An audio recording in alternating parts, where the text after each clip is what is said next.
Hi வணக்கம் எல்லாருக்கும். இன்றைக்கி முருகர் உங்களுக்கு கொடுக்குற அருள்வாக்கு என்ன, முருகர் கொடுக்கும் மெசேஜ் என்ன, முருகரோட அருள்வாக்கு என்ன அப்படிங்கிறத பார்க்கலாம். என்ன மெசேஜ் வருது அப்படின்னு பார்க்கலாம். இப்போது முருகர் என்ன அருள்வாக்கு கொடுக்குறாங்க, முருகப்பெருமான் அருள்வாக்கு என்ன, மெசேஜ் என்ன? சரணாகதி பலன் கிட்டும். ஓகே, இந்த அருள்வாக்கு மூலமாக முருகப்பெருமான் என்ன சொல்கிறாங்க அப்படின்னா, ரொம்ப நாளாக உங்கள் மனசில் இருக்கிற கவலைகள், குழப்பங்கள், இல்லை ஏதாவது ஒரு மன போராட்டம் இருக்குது அப்படின்னா அது எல்லாத்தையுமே அவருடைய திருவடியில் ஒப்படைக்கிறதுக்கான நேரம் வந்துருச்சுன்னு சொல்கிறாங்க. ஓகே, நீங்கள் கொஞ்ச நாளாகவே ஒரு விஷயத்துக்காக ரொம்ப ட்ரை பண்ணிகிட்ருக்கலாம்.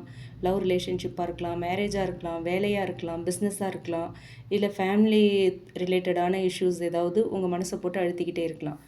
எப்போ இதுக்கு ஒரு தீர்வு கிடைக்கும் அப்படிங்கிற கேள்வி உங்கள் மனசில் அடிக்கடி எழுந்துக்கிட்டே இருக்கலாம். இப்போது முருகர் நீங்கள் எல்லாத்தையும் தனியாக சுமக்கணுங்கிற அவசியம் இல்லை, என்னை முழு நம்பிக்கையோட சரணடையுங்க, என்னோடய பாதத்தில் எல்லாத்தையுமே சமர்ப்பிச்சிடுங்க, உங்களுக்கான பாதையை நான் காட்டுறேன், நான் திறந்து வைப்பேன் அப்படின்னு சொல்கிறாங்க. ஓகே, ஸோ இந்த அருள்வாக்கை பொறுத்த வரைக்கும் ஒரு பெரிய மாற்றம் உங்கள் லைஃப்பில் வரப்போகுது, அதுக்கான அறிகுறியாக இருக்குது. ஓகே, இது வரைக்கும் தடைப்பட்ட காரியங்கள் எல்லாமே மெதுவாக இப்போ மூவ் ஆக தொடங்கும். ஓகேவா, உங்களுக்காக என்னென்ன நல்ல வாய்ப்புகள் காத்துட்ருக்கோ, உங்களுக்கு விதிக்கப்பட்ட வாய்ப்புகள் உங்களுக்கு ஒவ்வொன்றா கிடைக்க ஆரம்பிக்கலாம். ஓகே, லவ் ரிலேஷன்ஷிப்பை பொறுத்த வரைக்கும் பார்த்தீங்க அப்படின்னா ரிலேஷன்ஷிப்பில் இருக்கிற குழப்பங்கள் குறையலாம். ஓகே, கன்ஃபியூஷன்ஸ் எல்லாம் கிளியர் ஆகும்.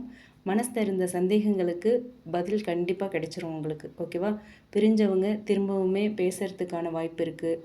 அண்ட் உங்களோட உண்மையான உணர்வுகளை உங்கள் பர்சன் மதிப்பாங்க, மற்றவங்களுக்கு முன்னாடி உங்களுக்கு ஒரு நல்ல மரியாதை கிடைக்கும். Okay, financial and business wise பார்த்தோம் அப்படின்னா ரொம்ப நாளாக காத்திருந்த ஒரு ஜாப் ஆஃபர், இல்லை ப்ரொமோஷன், இல்லை இன்க்ரிமெண்ட், அந்த மாதிரியான விஷயங்கள் பற்றி ஒரு குட் நியூஸ் நீங்கள் ரிசீவ் பண்ணுறதுக்கான வாய்ப்பு இருக்குது. ஓகே, நீங்கள் போட்ட எஃபர்ட், உங்களோட ஹார்ட் ஒர்க்குக்கான பலன் கிடைக்க தொடங்கும் அப்படின்னு சொல்கிறாங்க. ஓகேவா, குடும்ப வாழ்க்கையை பொறுத்த வரைக்கும் ஃபேமிலிக்குள்ளே இருந்த மனக்கசப்புகள் எல்லாமே குறைஞ்சி குடும்பத்தில் ஒரு அமைதி வரும். ஓகேவா, வீட்டில் நல்ல நிகழ்வுகள் நடக்கிறதுக்கான அறிகுறி தெரியும், சுப நிகழ்ச்சிகள் நடக்கிறதுக்கான வாய்ப்புகள் இருக்குது அப்படின்னு சொல்கிறாங்க. முருகரோட அருள் உங்களுக்கு சீக்கிரமாகவே கிடைக்கணும், எல்லா விஷயத்துலையும் கிடைக்கணும் அப்படின்னா தினமும் ஓம் சரவண பவ அந்த மந்திரத்தை 6லேருந்து 108 முறை உங்களுக்கு எப்படி முடியுதோ, எவ்வளோ முடியுதோ அதை சொல்லிக்கிட்டே இருங்க. உங்களுடைய கவலைகள் எல்லாத்தையும் மனசுலேயே போட்டு புழுங்காமல் நம்பிக்கையோட எல்லாத்தையுமே முருகப்பெருமான்கிட்ட ஒப்படைங்க அப்படின்னு சொல்கிறாங்க. ஓகே, நீங்கள் செஞ்ச பிரார்த்தனை வீணாகலை, உங்களோட சரணாகதியை முருகப்பெருமான் அக்செப்ட் பண்ணியிருக்காங்க. அண்ட் சரியான நேரத்தில் உங்களுக்கான பலன் நிச்சயமாக சேரும். நம்பிக்கையை மட்டும் விட்டுறாதீங்கன்னு சொல்லியிருக்காங்க. Okay, thank you.